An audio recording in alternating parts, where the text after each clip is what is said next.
Praise the Lord. Isa pong pinagpalang umaga po sa bawat isa at tayo po ay magkakaroon ng morning devotion sa oras na ito. Nais ko lang pong batiin ang bawat isang nakikinig sa ating pong daily devotion. Pagpalain po tayong lahat ng ating Panginoon. Patuloy po nating panghawakan ang mga salita at mga pangako ng Diyos sa ating mga buhay nang sa gayon lalo ho tayong pagpapalain ng Panginoon. Manalangin muna ho tayo bago po tayo magsimula sa ating pong pag-aaral sa umagang ito. Let's pray.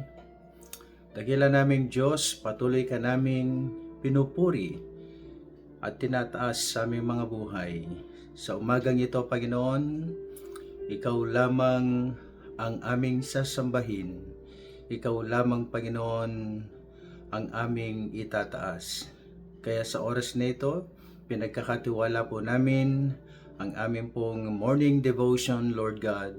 Buksan mo ang aming mga puso, ang aming mga kaisipan, para maintindihan po namin ang iyong mensahe sa umagang ito. Palain niyo pong lahat ng nakikinig. In the mighty name of Jesus, this we pray. Amen. So sa umagang ito, ang ating pong text ay sa book of Ephesians chapter 3 verses 1 hanggang 13. Basahin ko po sa Tagalog. Ang sabi ho rito, dahil dito akong si Pablo ay naging bilanggo para kay Kristo Jesus, alang-alang sa inyong mga hentil. Marahil ay nabalitaan na ninyo na dahil sa kagandang loob ng Diyos ay pinagkatiwalaan niya ako ng tungkuling ito para sa inyong ikabubuti. Tulad ng naisulat sa ilang salita, ipinaalam sa akin ng Diyos ang kanyang lihim na panukala. At habang binabasa ninyo ito, malalaman ninyo kung ano ang pagkaunawa sa lihim na panukalang isinakatuparan ni Kristo. Ito'y hindi ipinaalam sa mga tao noong nakaraang panahon, ngunit inihayag ngayon ng Diyos sa pamamagitan ng Espiritu sa kanyang mga banal na apostol at mga propeta. At ito ang lihim sa pamamagitan ng magandang balita. Ang mga yanhil ay mga tagapagmana rin tulad ng mga Hudyo, kabilang sa isang katawan at may bahagi sa pangako ng Diyos sa pamamagitan ni Kristo Jesus.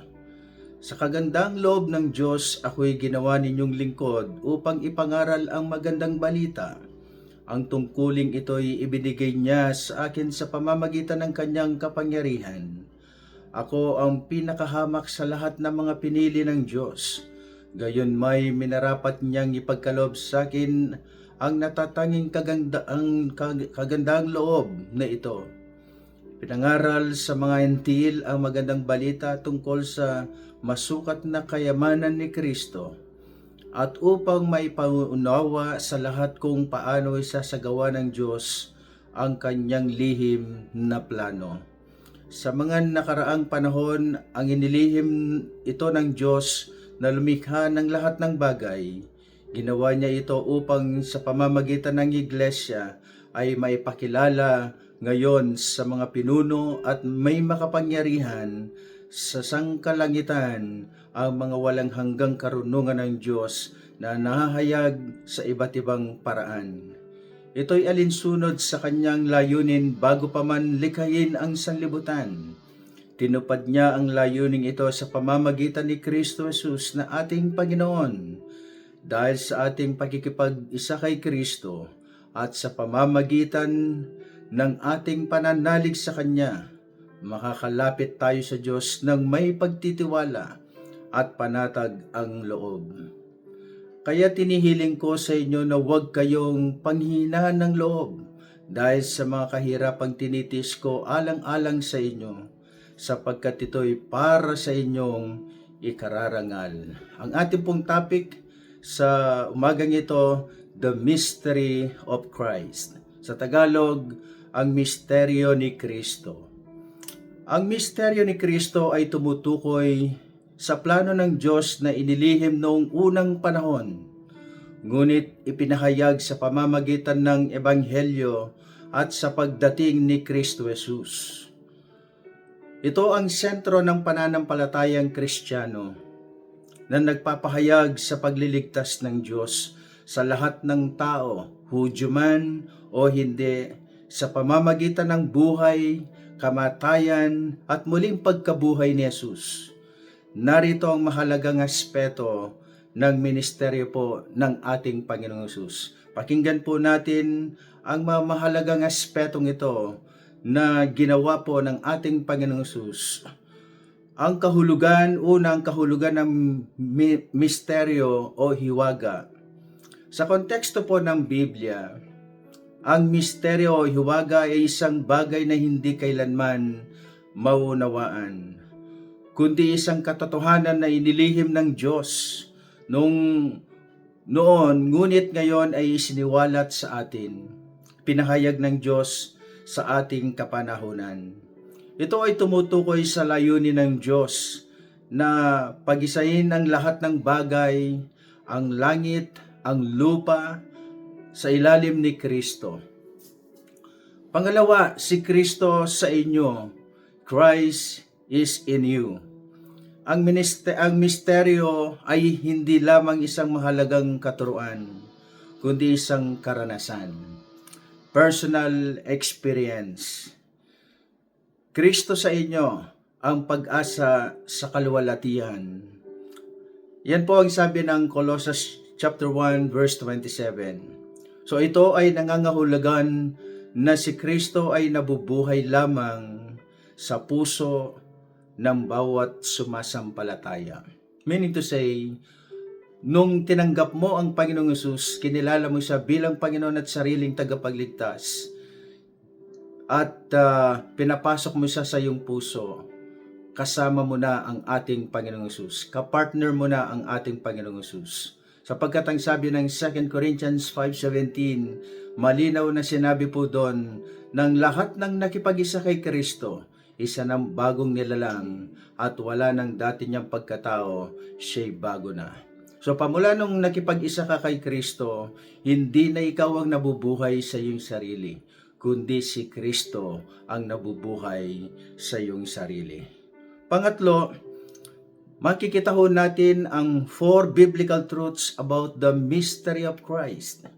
Ito ang sentro ng pananampalatayang Kristiyano na tumutukoy sa nag-iisang gawa ng pagliligtas na ginawa ng ating Panginoong Hesus. Una, ang pagpapasakit ng ating Panginoong Hesus. Ito po yung tinatawag na passion. Kaya nga meron po tayong pinapanood na The Passion of Christ. Nakita ho natin doon at napanood po natin maging sa Bible, mababasa po natin ang lahat ng pinagdaanan na hirap ng ating Panginoong Hesus, mga pag-uusig ng ating Panginoong Hesus. At pangalawa, ang kanyang kamatayan, the death of Christ. So, nung siya'y namatay, binayubay sa krus ng Kalbaryo, yun po yung pinaka-master plan ng ating Amang Diyos para tayo po'y matubos sa ating mga kasalanan. Kung walang maipapako sa krus, hindi po mapapatawad ang ating kasalanan. Kaya siya po ang naging daan para tayo po'y manumbalik sa ating Diyos at magkaroon ulit ng personal na relasyon sa ating Panginoong Hesus. Pangatlo, muling pagkabuhay, the resurrection. Hindi lamang nanatiling patay ang ating Panginoong Hesus, kundi after 3 days, siya po'y muling nabuhay. Ang ibig sabihin, tunay at totoo ang ating kinilalang Panginoon sa ating mga buhay. And last, yung pag-akyat niya sa langit, ang tinatawag na ascension. So, siya po'y muling bumalik sa kaharian ng Amang nasa langit. Kaya ang ating Panginoong Hesus, isa pong mystery ang kanyang ginawa. Pang-apat, ang pagka-Diyos at ang pagkatao ni Kristo. Si Jesus, isang eksaktong larawan ng Diyos na hindi nakikita Ang misteryo ay ang pagiging tao ng Diyos upang makapiling at mailigtas ang sangkatauhan. Kung hindi po naging tao ang ating Panginoong Hesus, walang mapapako sa krus ng Kalbaryo. Kaya ginawa po ng Diyos Ama na maisilang ang tagapagligtas sa pamamagitan ng buhay ni Jose at ni Maria. Kaya ang sabi po ng John chapter 1 verse 1, in the beginning was the Word, and the Word was with God, and the Word was God. Nang pasimula ay naroon ng salita, at ang salita ay kasama ng Diyos, at ang salita ay Diyos. Ibig sabihin, bago pa man nilikha ang sanlibutan, ay naroon na ang ating Panginoong Hesus, at kasama ng Diyos ang ating Panginoong Hesus. Siya po yung salita, at ang salita ay Diyos. Sabi po ng John chapter 1 verse 1. At panglima, ang pagkakaisa ng Hudyo at ng Hentil, the Gentiles. Ayon kay Apostol Pablo sa Efeso chapter 3 verse 6, ang hiwaga at ang pagkakaisa ng mga Hudyo o mga Gentiles bilang isang katawan kay Kristo. Ang mga Hentil ay kapwa tagapagmana kasama ng pangako ng Diyos sa pamamagitan ng Ebanghelyo. So dahil sa salita ng Diyos, the gospel of Christ, nagkaroon po tayo ng unity. Nagkaisa ang lahat dahil sa ating Panginoong Hesus. And lastly, si Kristo ang iglesia. Ang iglesia ay tinuturing na katawan ni Kristo, the body of Christ, na nagpapakita na ang misteryo ni Kristo ay patuloy na gumagawa sa mundo sa pamamagitan ng kanyang pananampalataya. Sa madaling salita, ang misteryo ni Kristo ay ang ebanghelyo ng kaligtasan. Ito po yung kaligtasan, ebanghelyo ng kaligtasan. Kaya ang mabuting balita sa pamamagitan ni Kristo, ang tao ay nagkaroon ng pakikipagkasundo sa Diyos, kapatawaran ng kasalanan at buhay na walang hanggan. Yan po makikita natin sa John chapter 3 verse 16. For God so loved the world, He gave His only begotten Son, at sino mang manampalataya at manalig sa Kanya, hindi siya mapapahama kundi magkakaroon ng buhay na walang hanggan. And Acts chapter 4 verse 12, ang sabi po doon, kay Hesus Kristo lamang matatagpuan ang tunay na kaligtasan, sapagkat sa silong ng langit, ang pangalan lamang niya ang ibinigay ng Diyos sa ikaliligtas ng tao. John 14:6, ang sabi doon, I am the way, the truth, and the life. No one comes to the Father except by me. Siya lamang ang daan, katotohanan, at ang buhay. So, dito ho natin makikita na kung gustong bumalik ng tao sa Diyos, kailangan niyang tanggapin ang ating Panginoong Hesus bilang Panginoon at sariling tagapagligtas. Tayo pong lahat ay manalangin.